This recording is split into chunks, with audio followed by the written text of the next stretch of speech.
There are calls from some Democrats and from some House Democrats, although the number is small at the moment, for President Biden to step aside. Do you believe he is the best candidate right now, the best candidate to take on and defeat former President Donald Trump? He is the candidate that has been chosen overwhelmingly by the Democratic voters in the primary process. We had an open primary. I think you have seen, whether you're talking about in 2000, where Vice President Gore ran against a contested field, whether you're talking about 1992. There was a chance for other people to step up, and we believe that this is the person, we don't believe, we know that this is the person chosen by the Democratic voters to carry our standard into the fall.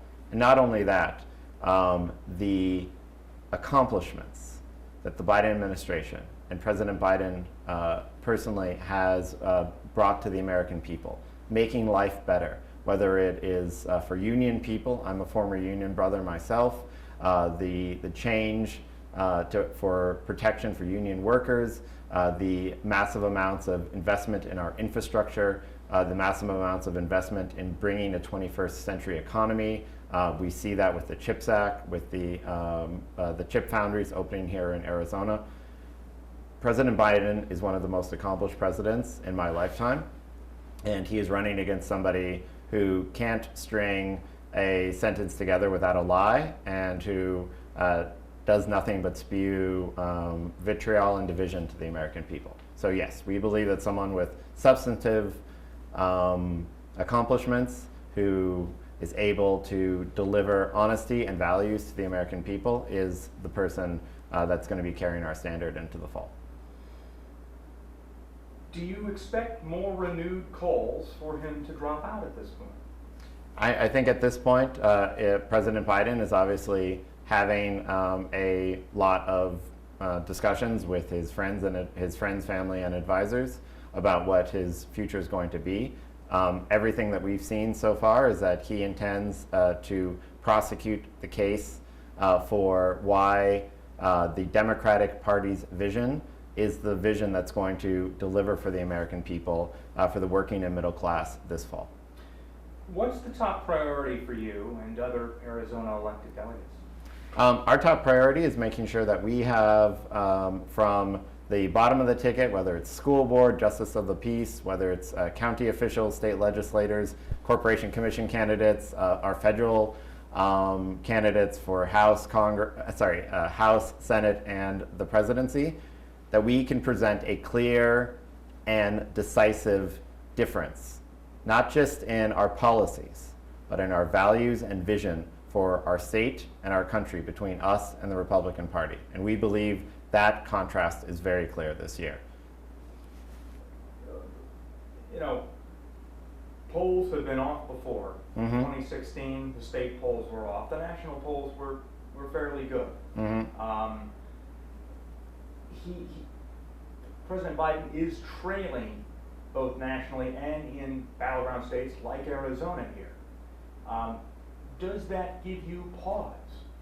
I think part of what gives me pause is you see polls that show that Ruben Gallego is beating his Republican opponent, whoever that may be, Lamb or Lake, by almost double digits. And you have other polls that are coming in and saying that Trump is up by 3 or 4 points here in Arizona. If you dive deeper into that poll, what you're seeing is there are a lot of people that are still making up their mind. And we really believe that the vision and the contrast between what we are offering, and let's be clear, the stakes in this election could not be higher. You have one person who has promised on day one to be a dictator, someone who has a detailed plan to undermine our constitutional order here in, not just in Arizona, but across the country. And you have someone who is committed to the American institutions that have made us such a great country.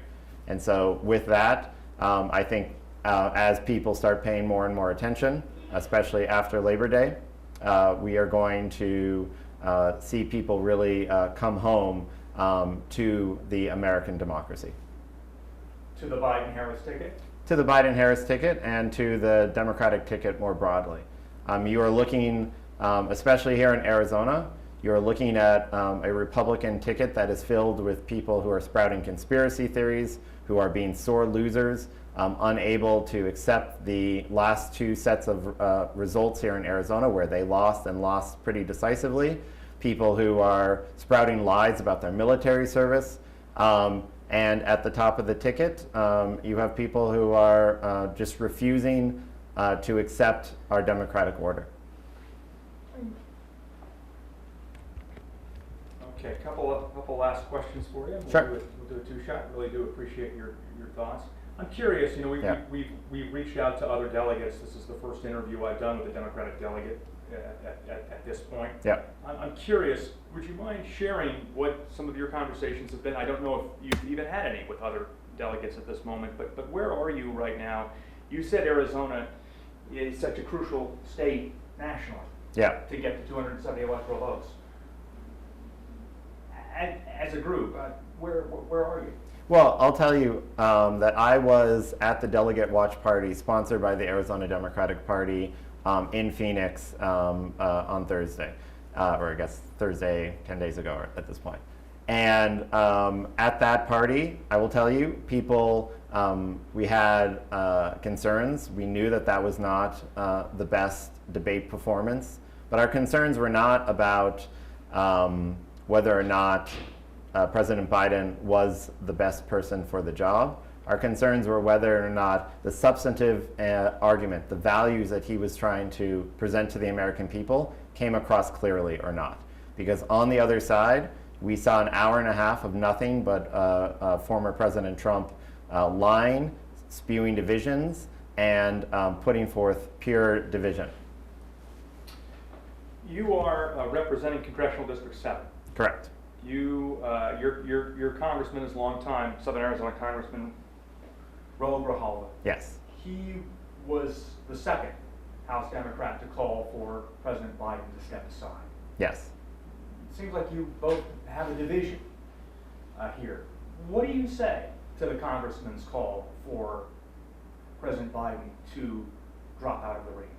So I haven't spoken to the congressman personally since he made that call. I understand it's his prerogative, and part of the difference I think you see between our party and the other party is on the other side you have someone who has some clear signs of both moral turpitude, being a convicted felon, and yet there's no one within the Republican Party who has the fortitude or the courage to stand up and say that he should step aside because they're afraid of him. In the Democratic Party, we have a democracy, we have open and vigorous debate, and I would say on this issue, I disagree with the congressperson, or my own personal congressman, but it's a vigorous debate that we can have because the Democratic Party believes in democracy. Do you think you should be having it right now with less than 4 months to go before Election Day and fewer days before ballots go in the mail? Well, obviously the convention is next month, so if we were to be having this sort of debate, we have to have it now. So I think this is obviously the appropriate time to be having that discussion, and it's going to be resolved, I think, pretty soon. Two last questions. Yeah, go ahead. And we'll wrap up because I know I want to do a two-shot before we leave. Yeah. Do you think there will be a contested convention in Chicago? No. There won't be. I've seen no indication of that. I've seen no indication of that. If there were to be, that would be something where, as delegates and as a statewide elected, or a statewide, not elected, but a statewide candidate myself, we would be involved in those discussions.